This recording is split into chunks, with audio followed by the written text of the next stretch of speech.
BMKG dunia mengatakan 2019 sampai 2022, 3 tahun berturut-turut, akan terjadi kemarau yang paling ekstrim di bumi ini. 3 tahun berturut-turut. Oke? BMKG dunia memberikan pernyataan yang seperti ini. 2019, 2020, 2021, startnya 2019, hitungan pertamanya 2020, 21, 22, 3 tahun. Lihat, dampak daripada dukhon langsung mengarah kepada perubahan yang radikal dan ekstrim, yang keterlaluan terhadap iklim kita di bumi ini. Perhatikan baik-baik. Menjelang Dajjal keluar. Dajjal tanda besar kiamat yang keberapa? Dajjal adalah tanda besar kiamat yang kedua setelah dukhon. Ini Dajjal. Rasulullah bersabda, menjelang Dajjal keluar akan ada 3 tahun kekeringan dan kelaparan yang berat di muka bumi. 1 tahun pertama menjelang Dajjal keluar, sepertiga air dari langit Allah biarkan tidak turun, dan sepertiga tanam-tanaman dan makanan hewan-hewan yang dapat dimakan di muka bumi Allah biarkan mati, pakan menjadi langka. Satu bumi mulai kekurangan makanan, kelaparan mulai melanda di mana-mana. Orang berharap mudah-mudahan tahun depan keadaan membaik. Tidak. Tahun berikutnya, tahun kedua menjelang Dajjal keluar, 2/3 air dari langit Allah tahan turunnya, dan 2/3 tanam-tanaman serta makanan dan hewan ternak yang ada di bumi yang bisa dimakan Allah biarkan mati. Makin kritis keadaan. Saat itu manusia tega memakan bangkai. Saat itu tetangga tega mendatangi tetangga yang lain dan menghujamkan belati-belati mereka ke tetangganya demi memperebutkan sepotong roti. Dalam Sahih Bukhari Rasul bersabda, takkan terjadi kiamat sampai tetangga tega membunuh tetangganya karena menyangka di tangan tetangganya ada makanan. Ketika tetangganya sudah dibunuh, diperiksa satu rumah, tidak ketemu makanan, dan dia pun keluar tanpa ada penyesalan cari makanan yang lain. Itu terjadi di saat-saat Dajjal akan keluar, pasca dukhon. Terbayang gak beratnya hidup ketika itu? Tahun ketiga di mana tahun itu Dajjal keluar, kata Rasulullah sallallahu alaihi wasallam, sama sekali air dari langit Allah tahan turunnya. Allah, air yang ada di bumi, tanam-tanaman yang ada di muka bumi Allah biarkan mati. Seluruh hewan ternak yang berkuku dan binatang-binatang yang dapat dimakan seluruhnya mati. Sahabat bertanya, ya Rasulullah, kalau kami hidup pada saat itu, apa yang bisa kami makan ya Rasul? Jawaban Nabi adalah, makan minum kamu saat itu adalah zikir. Subhanallah, walhamdulillah, wala ilaha illallah, wallahu akbar.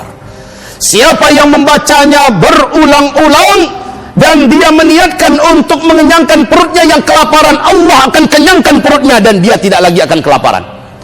Siapa yang meniatkan agar hilang dahaganya, maka Allah akan hilangkan dahaganya dan dia tidak akan mencari lagi air untuk diminum. Zikir saat itu. Maka manusia pada saat tahun Dajjal keluar, yang beriman ya, akan berubah seperti malaikat. Fisiknya ada, tapi tidak ada makanan, tidak ada minuman, sementara mereka bisa hidup dan mereka sehat.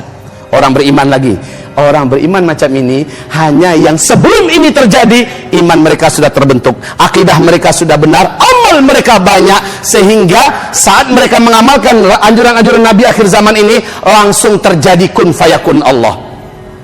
Ini pentingnya kalau kita tahu ya, kalau kita ngaji, lalu kita tahu antisipasinya nanti gimana. Ingat, Ustaz Zulkifli dulu di Masjid Al-Azhar pernah nyampaikan begini, berarti ini yang harus kita lakukan sekarang. Nah, kata Nabi, ada orang-orang beriman lewat dekat kuburan nanti di tahun-tahun ini, tahun-tahun Dajjal keluar. Apa kata orang beriman ini? Kalaulah saya yang menjadi penghuni bawah tanah itu, alangkah indahnya hidup ini, alangkah ringannya hidup ini. Saking beratnya Pak, beban hidup yang harus dipikul hidup di atas. Orang-orang beriman yang tapi imannya menyimpang, amalnya banyak salah, dosanya menumpuk, dia banyak mengakhiri hidupnya dengan cara bunuh diri. Sebagian besar manusia menanti-nanti kedatangan Dajjal. Karena mereka sudah dengar kabar di mana Dajjal masuk, di kota mana Dajjal nyampe, penduduk di sana langsung hidup kembali, langsung makmur kembali. Apalagi Dajjal membawa gunungan roti dan makanan di tengah-tengah manusia kelaparan.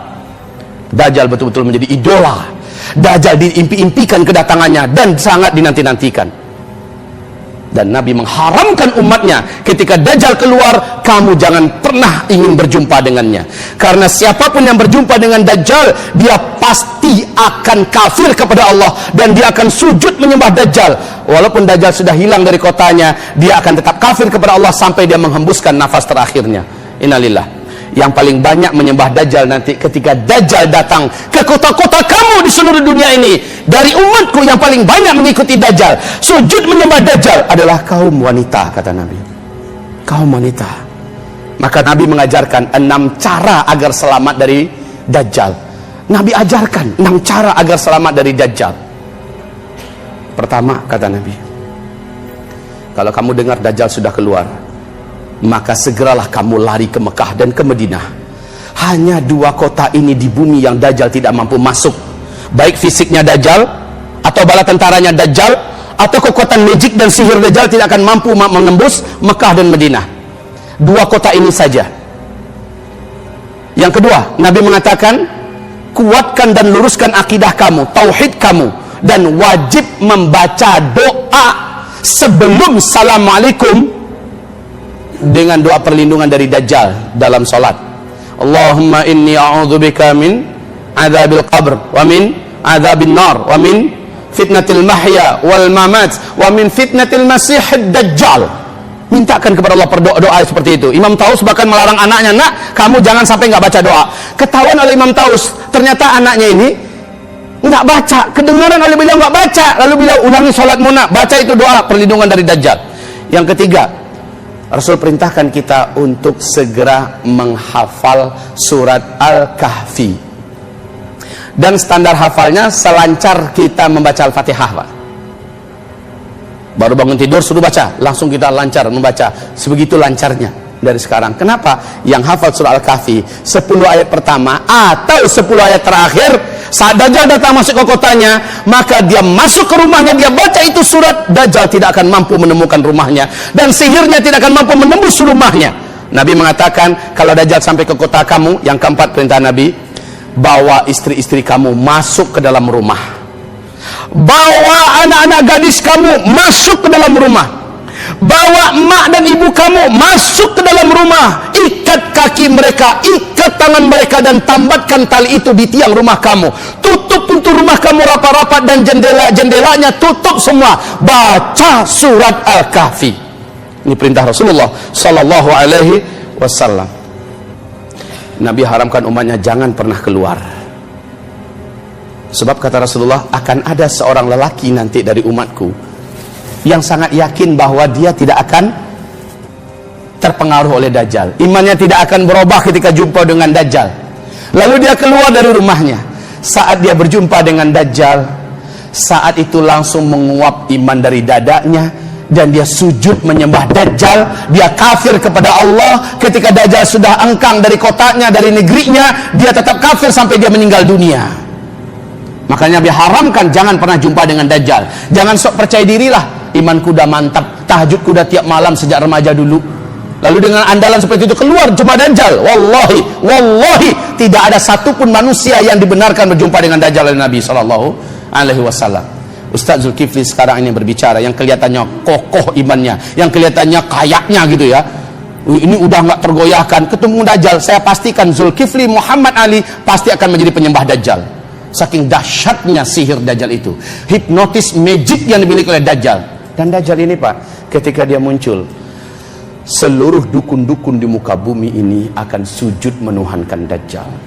Seluruh ahli-ahli sihir, seluruh orang-orang hebat, orang-orang yang terkenal, tokoh-tokoh, pemimpin-pemimpin dunia akan sujud menyembah Dajjal. Calon pengikut-pengikut Dajjal menjelang Dajjal keluar ada 9 ini, tolong nanti dibaca di kitab Ensiklopedia Akhir Zaman, di mana digambarkan dalam Al-Quran, dalam hadis, calon-calon pengikut Dajjal menjelang Dajjal keluar. Salah satunya telah Allah nampakkan sekarang bermunculan di mana-mana kelompok LGBT, betul tidak? inilah salah satu komunitas yang nanti akan menjadi pengikut Dajjal. Coba lihat bagaimana kelompok ini menguat di beberapa negara. Sudah mulai menembus beberapa negara dan diundang-undangkan, dilindungi. Pertanda memang persiapan Dajjal menuju keluarnya ada. Para pengikutnya sudah Allah tunjukkan sekarang. Oke, hamba-hamba Allah yang kami muliakan.